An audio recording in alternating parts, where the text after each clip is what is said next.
शेकापचे नेते जयंत पाटील शरद पवार यांच्या भेटीसाठी म्हणून सिल्वर ओकवर आता पोहोचलेले आहेत। त्यानंतर त्यांची पक्षातल्या पदाधिकाऱ्यांसोबत एक महत्त्वाची बैठक देखील पार पडणार आहे। शेकापच्या पक्ष कार्यालयात थोड्याच वेळात ही बैठक पार पडेल। या संदर्भातली अधिक माहिती आपण जाणून घेणार आहोत। अल्पेश करकरे आपले प्रतिनिधी आपल्या सोबत आहेत सध्या। अल्पेश, शेकापचे नेते जयंत पाटील शरद पवारांच्या भेटीसाठी सिल्वर ओकवर दाखल झाल्याची माहिती मिळतेय आणि त्यानंतर कदाचित शेकापच्या पक्ष कार्यालयात थोड्याच वेळात बैठक देखील होणार असल्याचं समजतंय। काय नेमक्या घडामोडी घडतायत? शेकापचे नेते जयंत पाटील सध्या शरद पवार यांची भेट घेण्यासाठी सिल्वर ओक निवासस्थानी दाखल झालेले आहेत। गेल्या 15-20 मिनिटांपासून ही बैठक सुरू आहे।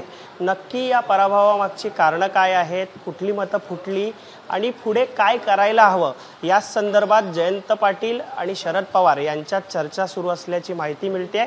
तर दुसरीकडे आपण पाहिलं तर आज शेतकरी कामगार पक्षाची एक मध्यवर्ती समितीची बैठक देखील आहे। या बैठकीत देखील कालच्या पराभवाची कारणं आणि पक्षाची पुढील भूमिका आणि वाटचाल या संदर्भात देखील चर्चा होणार असल्याची माहिती मिळते। आताची महत्त्वाची बातमी म्हणजे जयंत पाटील यांना आश्चर्यकारक असा त्यांचा पराभव झाला, कारण महाविकास आघाडीला विश्वास होता की आपले तिन्ही उमेदवार विजयी होतील, मात्र काँग्रेसची मतं फुटली आणि त्यामुळेच कुठेतरी जयंत पाटील यांचा पराभव झाला।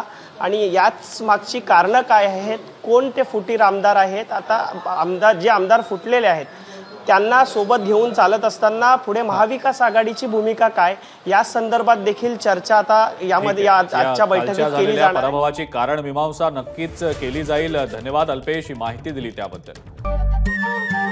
नमस्कार। मन सुद्धा तुझं ही वेगळ्याच प्रकारची मालिका तुम्हा सगळ्यांना खूप आवडली होती। याचा दुसरा सीझन कधी येणार अशी विचारणा झाली। प्रतीक्षा संपली आहे मित्रांनो, येतोय मन सुद्धा तुझाचा दुसरा सीझन। होई मन सुद्धा